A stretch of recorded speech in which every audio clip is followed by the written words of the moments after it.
হচ্ছে বিরিয়ানি পার্টি। কিসের উপলক্ষে সেটা তো বললি না। হ্যাঁ, মায়ের জন্মদিন উপলক্ষে। হ্যাঁ, সেটা বললো না। মা আজ আমাদের ট্রিট দিয়েছে, বিরিয়ানি ট্রিট, বিরিয়ানি আর চিকেন চাপ ট্রিট জন্মদিন উপলক্ষে। তোমরা দেখেছো মা যখন কেক কাটছিল মায়ের মুখটা কেমন ছিল, না, একটু প্রবলেম হয়েছে, ওই জন্য মায়ের একটু কষ্ট লেগেছে। কষ্ট লেগেছিল, এই জন্য মুখটা অফ ছিল। রাত 12টায় কাটা হয়নি কেক, সেই জন্য হ্যাঁ, আমাদের তো এই যে বিরিয়ানি আমাদের, তার জন্য একটু কষ্ট লেগেছিল। আমি কোল্ড ড্রিঙ্কস আর এই চাপ, চিকেন চাপ। ওরা তো আমার আপন, ওদের কাছে আবদার করবো না, কার কাছে করবো?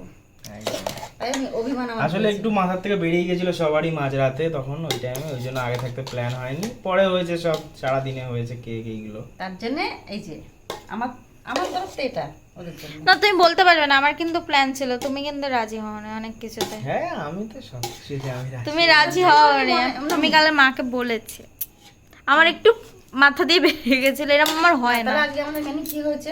আমাদের যে মেনু হচ্ছে বিরিয়ানি, চিকেন চাপ আর কোল্ড ড্রিঙ্কস। আমার বার্থডে এটা উপলক্ষে হয়েছে। বার্থডে স্পেশাল ডিনার আজকে আমাদের এটা। হ্যাঁ, এই যে কি কি আছে বলে দিয়েছি। স্যালাডও রয়েছে। হ্যাঁ, স্যালাডও স্যালাডটা আছে। মিস হয়ে গেছে। এই হচ্ছে আজকে আমাদের বার্থডে স্পেশাল ডিনার, হোমমেড, সব হোমমেড। হ্যাঁ